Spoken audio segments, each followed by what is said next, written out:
just wanted to talk about this Force 28 engine got the other day.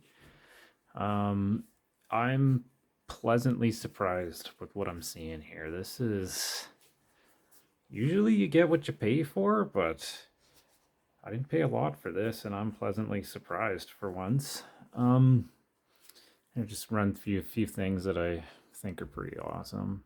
So the pull start. It's got a screw in there to retain everything, so when you remove it, it doesn't come apart on you, and you have to deal with the spring. It's pretty good design. It also anchors the spring in there. And these are the screws that held it on. They had Loctite, believe it or not. Amazing. From the factory. This is the back plate. Look at that. Look how skookum that is. It's actually got some meat on this thing. Often on some of the K series, factory Savage engines, these little holes here, they start to crack through the plate, and it is not this thick. It's maybe a third of this for those little holes. Okay, what's more interesting? So the carburetor, if I was going to pick a beef, this is the only thing I have a beef with.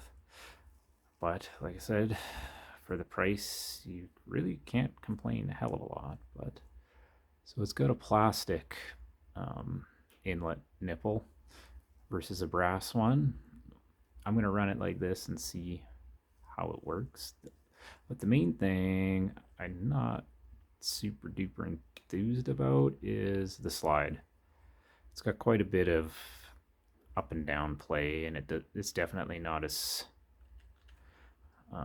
tight tolerance as, say, other Force engines. But we're going to give it a go. The boot seems to seal, so hopefully it doesn't cause grief. But if it does, this is probably going to be the source of it. In regards to the sleeve here, look at that. Does that look familiar to anybody? Anybody recognize that? That is a stock F4.6 Savage kind of looking sleeve. And it's not bad. It's pretty clean. I couldn't believe how clean this engine is. There's hardly any swarf in it. There was really no reason to take it apart and clean it. Everything's pretty darn good. Check that out for a budget engine. It's using the dead air underneath the piston to get some more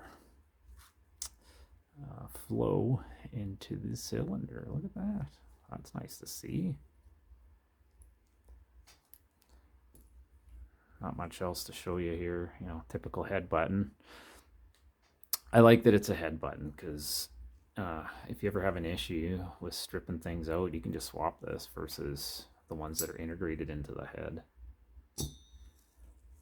Yeah, I can dig out an old F4.6 and do a side-by-side if anybody's interested, but they're going to look pretty much identical.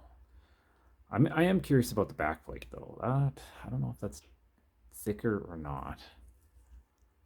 But yeah, let me know. I forgot to talk about the crank and the piston, but I'll show you this. This is like nothing really special here, but it's got the basics, not much to complain about. Look at that. Like the machine work is like, yeah, no, it's not like super duper precise, but there's no swarf. It's got a nice ramp, like, I don't know. It's pretty good, pretty happy.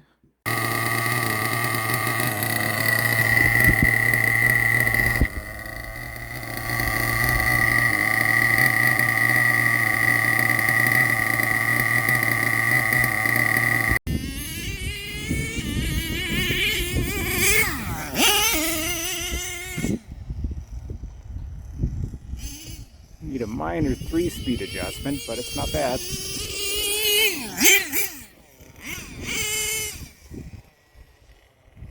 Pretty happy.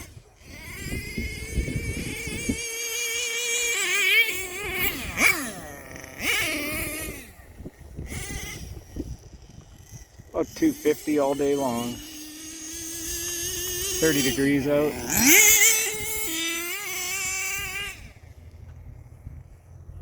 Oh, I might even put the body on.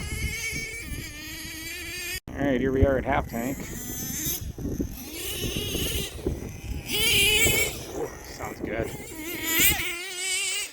Look at her go.